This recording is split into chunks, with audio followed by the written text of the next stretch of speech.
भारतीय राज्यघटनेचे शिल्पकार भारतरत्न डॉक्टर बाबासाहेब आंबेडकर यांची आज जयंती।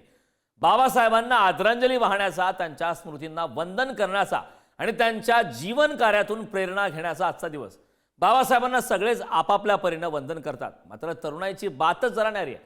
त्यामुळे यंदाच्या जयंतीला बाबासाहेबांना रॅपच्या माध्यमातून संगीतमय आदरांजली वाहायचं तरुणाईने ठरवलंय आणि त्यासाठी पुढाकार घेतलाय पुढारी न्यूजनं। चला तर पाहूयात आमचा आंबेडकर जयंती स्पेशल प्रोग्राम जय भीम रॅप अर्थात तरुणाईची भीमवंदना।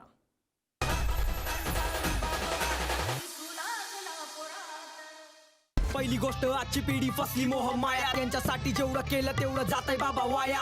ज्यांच्यासाठी लढून तुम्ही रचला इतिहास, आज कोणाला ना जाण काही न वाटते याची लाज। लहान तोंडी मोठा खास, बाबा खूप काही बदललं, यांना देऊन अधिकार कदाचित तुमचं चुकलंय। लहान असताना म्हणजे एक 7वी 8वी मध्ये असताना पहिल्यांदा एखादा एक रॅप सॉन्ग ऐकलं होतं, एखादा सिंगलचं एका रॅपरचं। तर शाळेपासूनच ते आवडायला लागलेलं, चांगलं वाटायला लागलेलं। मग तेव्हा जस्ट असं कूल बनण्यासाठी आम्ही लोक वहीवर त्याचे लिरिक्स लिहायचो, पाठांतर करायचो आणि जाऊन मग शाळेमध्ये सगळ्यांसमोर बोलून दाखवायचो की अरे अरे। तर तेव्हा ते काहीतरी भारी वाटायचं, कारण ते नवीन नवीन तेव्हा आलेला ना रॅप। माहिती नाहीये बौद्ध धर्म हिंदुझमची ब्रांच आणि हेट करता तुम्हाला हे न करता अभ्यास। विचार तुमच्या वेगळ्या अर्थाने हे भरतायत डोक्यात, म्हणून आरक्षणचा मुद्दा आज नाही आटोक्यात। तुम्ही बोलले श्रद्धा ठेवा, अंधश्रद्धा नका ठेवू। यांनी दाखवलं की बाबासाहेब देवा विरोधात 299 लोकांनी दिला हातभार, केला एकूण एक छोटा मोठ्या देशाचा अभ्यास। तेव्हा कुठे घेतला संविधानाने आकार, यांनी दाखवलं की ब्रिटिशांचं टापलं संविधान। याचा वापर फक्त आपण नॉर्मली करू नये, म्हणजे जे गाण्यांमध्ये दाखवतात पैशांबद्दल गाड्यांबद्दल बोलतात, तर ऍक्च्युली त्याचा उपयोग, त्याचा उदय का झालेला स्वतःचे मुद्दे मांडण्यासाठी। तेव्हा कळलं की ओके, आपण या रॅप या माध्यमातून आपण स्वतःचे मुद्दे सुद्धा मांडू शकतो। तर मग तेव्हापासून मग सामाजिक सोशली रॅप लिहायला सुरुवात केली आणि खूप सारी गाणी गाळली सामाजिक विषयांवर, सामाजिक ठेवींवर। आणि मग अशी ती गाडी सुरू झाली आणि असाच एक करिअर प्रवास सुरू झाला। माफ करा बाबासाहेब, चुकलात तुम्ही, या अशा पिढीसाठी उगाच झुंजलात तुम्ही। यांची विचारसरणी झाली टोटल बर्बाद, म्हणून यांच्या विचारांना आता रुतताय तुम्ही। आई बाबा नेहमी बोलायचे की तू गाणे बनवतोस तर मग तू बाबासाहेबांवर गाणं का नाही बनवत, एवढं मोठं व्यक्तिमत्व आहे तर तू त्यांच्यावर गाणं का नाही बनवत।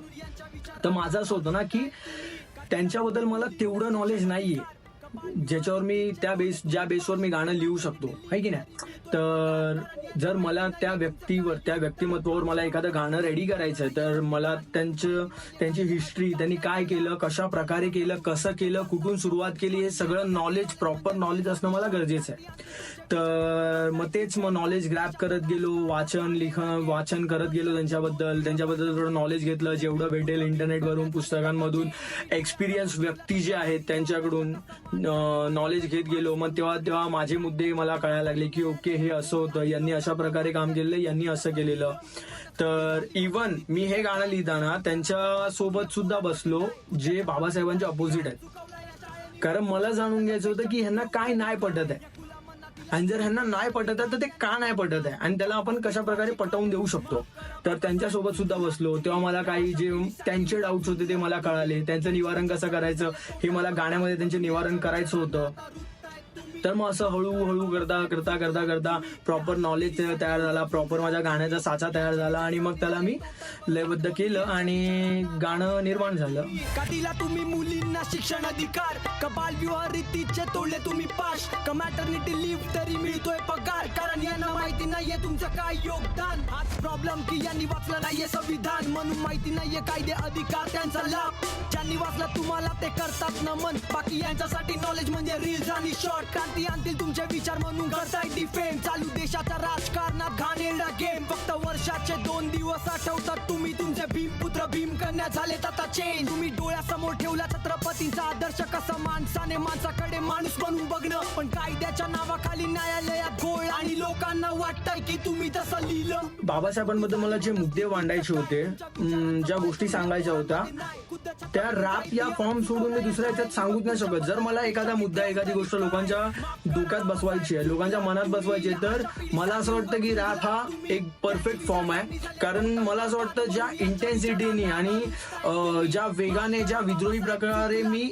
रॅपच्या माध्यमातून त्यांना ते मुद्दे सांगू शकतो आणि पटवून देऊ शकतो, ते मी गाण्याच्या माध्यमातून नाही करणार, कारण गाण्यातून तेवढा इम्पॅक्ट नाही पडणार। पडणार जेवढं रॅप माध्यमातून पडेल, असं माझं म्हणणं आहे. त्यामुळे आणि रॅप मला गाण्यापेक्षा चांगला येतो, तर मी ते चांगल्या प्रकारे सादर सुद्धा करू शकतो. त्यामुळे मग मी रॅप हा पर्याय निवडला. मी मनस्मृती झाली मनस्थितीचं काय, तुमच्या विचारांचा बाळकडू या पोरांमध्ये नाही. खुद्द छत्रपतींचा इतिहास चुकवला या शाळेने, मग तुमच्या बद्दल अपेक्षा मी ठेवू तरी काय. तर आजच्या जनरेशनला हेच सांगेन बाबासाहेबांबद्दल की प्रॉपर नॉलेज घ्या, त्यांच्याबद्दल रिसर्च करा.